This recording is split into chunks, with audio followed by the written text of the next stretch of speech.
Swallows and Amazons, Chapter 18, Robinson Crusoe and Man Friday. She looked round the camp and felt at once that there was something wrong.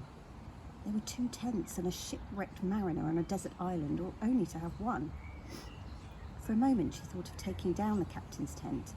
Then she remembered that for part of the time she would not be a shipwrecked mariner, but would be in charge of an explorer's camp, while the main body had sailed away on a desperate expedition. During that part of the time, the more tents there were, the better. So she decided not to take down the captain's tent. "It's Man Friday's tent," she said to herself. "Of course, I haven't discovered him yet, but it's ready for when the time comes." Then she went into the tent that belonged to her and to the mate. It was still a very Susanish tent. Susan had taken her blankets, but she had left her hay bag. It was quite clear that it was a tent belonging to 2 people and not a tent belonging to a lonely shipwrecked sailor. So the able seaman took Susan's hay bag and put it on the top of her own and spread her blankets over the 2 of them. At once the tent became hers, and hers alone, and it would be easy enough to put the mate's hay bag back in its place when it was time to be on guard over a whole camp. She lay down on the 2 hay bags. The sun glowed through the white canvas of the tent, and through the doorway she could see smoke rising from the smouldering fire. She began to feel that she was really alone. Even the buzzing of the bees in the heather just behind the tent helped to make her feel that there was no one else on the island. She listened for other noises. Birds were not singing much, but a sandpiper was whistling somewhere near. There was the lapping of water against the western shore, and now and again the faint rustling of wind in the leaves. But there were no human noises at all. Nobody was clattering tins. Nobody was washing up plates. Roger was not there to be looked after. Susan was not there to be looking after both of them. John was not at the lookout place, or splicing ropes in Swallow at the other end of the island. Nothing was being done by anybody on the island. Nothing would be done if she did not do it herself. It was like being the only person in the world. Suddenly she heard the chug, chug, chug of a steamer on its way down the lake. On ordinary days, nobody bothered much about steamers, except Roger, but today, on hearing it, able seaman Titty jumped up and ran out of the tent into the sunlight. Through the trees on the western shore, she could see the steamer passing the island a long way off. She looked at it through the telescope. There were a lot of people on deck, and she could see one of the sailors at the wheel. Perhaps the people on the steamer were looking at the island. They did not know that there was nobody on the island except one able seaman who had been wrecked there 25 years before. Of course, that was because she had not waved a flag to show that she was there and waiting to be rescued.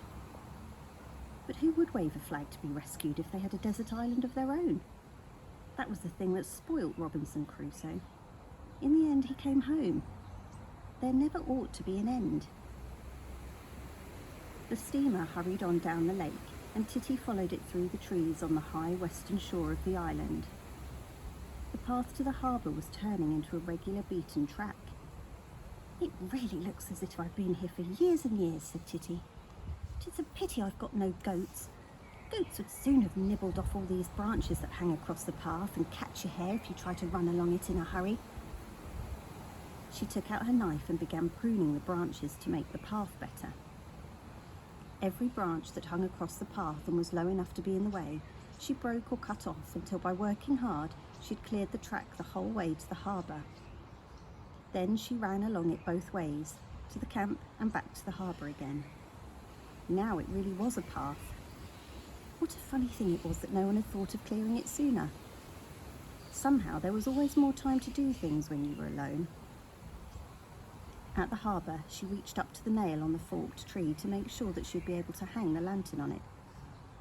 She could not quite reach it, but that would be all right because she'd be holding the lantern by the bottom part of it, and the ring that had to be hooked on the nail was at the top. The nail on the stump with the white cross on it was quite low. There would be no sort of difficulty about that. She began to think that it was going to be a very long time till dark would come, and still longer till the Swallow and her crew would come sailing back. But it would be worth it if only they brought the Amazon with them as a prize. That would show the pirates. And then tomorrow, the swallows would sail up to the Amazon River to tell the pirates that they had lost the war and to bring Nancy and Peggy back to Wildcat Island as humble and respectful prisoners. For a moment, Titty wished that she was with the others in the Swallow. Now they must be searching the islands by Rio, keeping a good lookout, waiting for dusk before going on to the mouth of the river.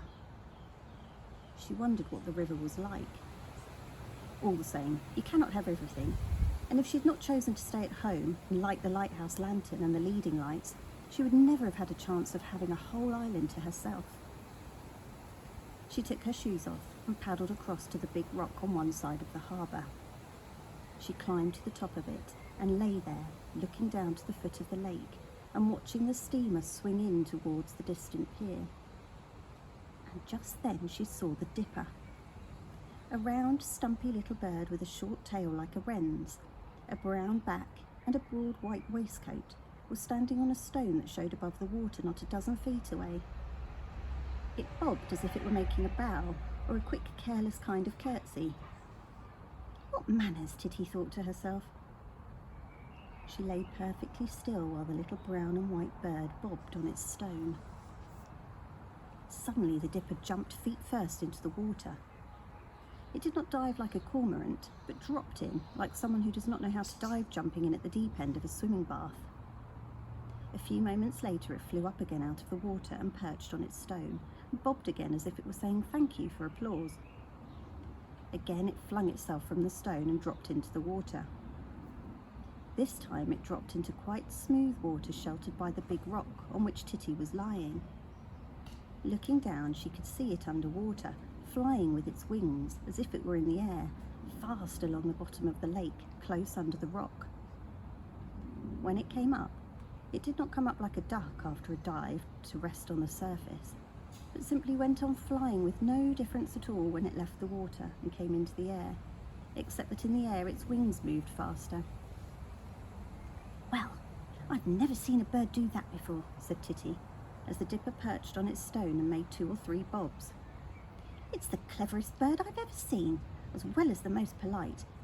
I wish it would do it again." She lifted herself on her elbow to bow to the Dipper when the Dipper bowed to her. It's very hard not to bob to a Dipper when a Dipper bobs to you, but the Dipper did not seem to like it and flew away out of sight behind the other rocks, fast and low over the water. For a long time Titty waited for it to come back, but it did not come. Perhaps it had gone back to the beck where it lived.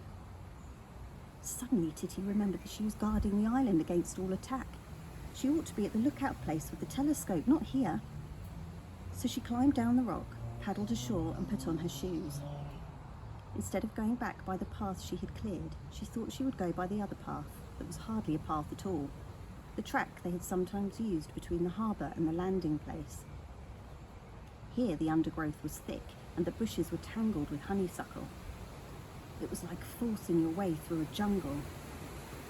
Titty once more became Robinson Crusoe on her desert island. She came out close by the landing place and stopped short. Something had happened while she was looking at the steamer and the polite Dipper. She was no longer alone on the island. There was a rowing boat with its nose pulled up on the beach. A moment later she knew what boat it was. It was the rowing boat from Holly Howe. She ran up to the camp, and there was Mother looking at the empty tents. "Hello, Man Friday," said Titty joyfully. "Hello, Robinson Crusoe," said Mother. That was the best of Mother. She was different from other natives. You could always count on her to know things like that. Robinson Crusoe and Man Friday then kissed each other as if they were pretending to be Titty and Mother. "You didn't expect to see me so soon after yesterday," said Mother, "but I came to say something to John. I suppose he's with the rest of the crew in that secret harbour of yours that poor natives are not allowed to see." "No, he isn't on the island just at present," said Titty. "No one is except me, and now you too." "So you really are Robinson Crusoe," said Mother. "And I am Man Friday in earnest." If I'd known that, I'd have made a big footprint on the beach. But where are the others? They're all right, said Titty. They're coming back again. They've gone in Swallow on a cutting-out expedition.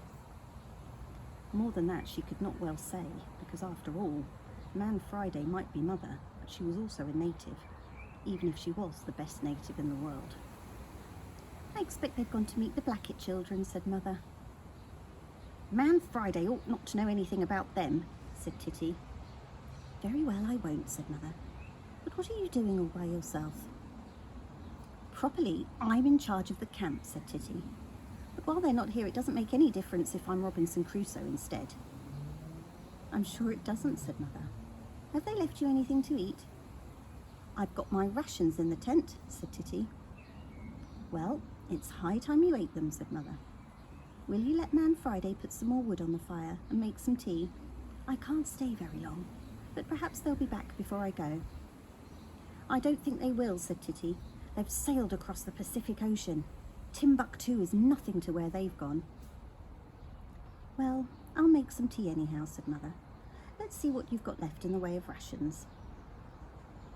Titty brought out her rations, a good big hunk of pemmican, some brown bread, some biscuits, and a large fat slice of cake. Man Friday did not think much of them. Still, she said, I think we shall be able to make a meal. What about butter and potatoes?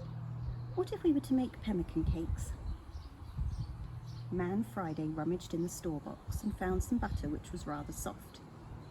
She sniffed at it and said it ought to be eaten anyhow, and more would have to be got from Miss Dixon's tomorrow. She found some potatoes and also the salt. Robinson Crusoe had the tea among her rations, rolled up in a screw of paper. She also had a tobacco box full of sugar. Man Friday opened up the fire and put sticks on it, and soon had it blazing up round the big kettle. She peeled some potatoes and set them to boil in a saucepan at the edge of the fire. She chopped up the pemmican into very little bits like mince.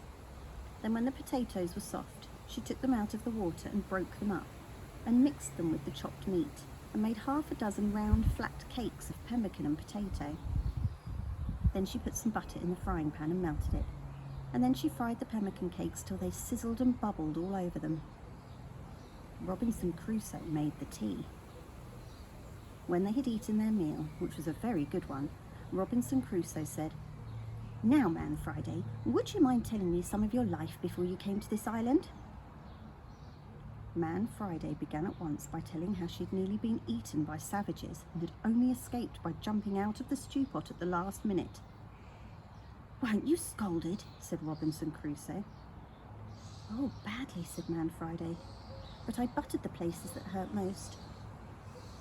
And then Man Friday forgot about being Man Friday and became Mother again, and told about her own childhood on a sheep station in Australia, and about emus that laid eggs as big as a baby's head, and opossums that ran about with their young ones in a pocket in their fronts, and about kangaroos that could kill a man with a kick, and about snakes that hid in the dust. Here Robinson Crusoe, who had forgotten that she was Robinson Crusoe and had turned into Titty again, talked about the snake that she had seen herself in the cigar box that was kept in the charcoal burner's wigwam. Then she told Mother about the dipper and how it had bobbed at her and flown underwater. Then Mother talked about the great drought on the sheep stations, when there was no rain and no water in the wells, and the flocks had to be driven miles and miles to get a drink, and thousands of them died. Then she talked of the pony she had had when she was a little girl, and then of the little brown bears that her father caught in the bush, and that used to lick her fingers for her when she dipped them in honey. Time went on very fast, much faster than when Robinson Crusoe had been alone, but suddenly Man Friday jumped up and said that she must go home. Oh, I can't wait any longer, she said. I must go back to Vicky. But I'm sorry I haven't seen John. I saw he was worried yesterday about what this Mr. Turner had said to him, and I wanted to ask if he would like me to write to Mrs. Blackett, to ask her to let her brother know that John had never touched his boat. Titty was not sure. There were the Amazon pirates to think about. It would never do to get the natives mixed up in things. So she said she would tell John what Mother had said as soon as he came back. I wonder why they are so long, said Mother. Are you sure you are all right here by yourself? Would you like to come home with me to Holly Howe? You could watch and shout to them when they come past, or you could come on a visit to me and spend the night, and run along the road to Mrs. Dixon's in the morning to join the others when they come for the milk. We could leave a note here for John to say where you've gone. For a moment, Titty thought she would like to go. Somehow, with Mother going, the island seemed to be much lonelier than before she came. Then she remembered the leading lights and the lighthouse, and that she was in charge of the camp. No, thank you, she said. I'd rather stay here. Mother took the frying pan and saucepan and mugs and plates down to the landing place and washed them while Titty dried them. Then she brought them back to the camp and put them neatly away. She filled the kettle and put it on one of the stones on the fireplace, half on and half off the fire. It'll get hot there, she said, and then it'll boil up quickly when they come back, thirsty for their tea. I don't think they'll be back so soon, said Titty. Mother looked at her. You'd better come along with me, she said. The camp will look after itself all right. No, thank you, said Titty firmly. Oh well, said Mother, if you are quite sure you will be all right, but don't wait tea for them for too long. The Blacketts might ask them to stay and have tea with them. Titty said nothing. Mother got into the boat and pushed off with an oar. Goodbye, Robinson Crusoe, she said. Goodbye, Man Friday, said Titty. It was very jolly having you here. I hope you liked my island. Very much indeed, said Mother. She rowed slowly away. Titty ran up to the lookout point to wave. Mother rowed past below it. The island was suddenly very lonely indeed. Titty changed her mind. Mother, she called. Mother stopped rowing. Want to come? She called. But in that moment Titty remembered again that she was not merely Robinson Crusoe, who had a right to be rescued by a passing ship, but was also able seaman Titty, who had to hoist the lantern on the big tree behind her so that the others could find the island in the dark, and then to light the leading lights so that they could bring their prize into the harbour. No, she called. Only goodbye. Goodbye, called Mother. Goodbye, called Titty.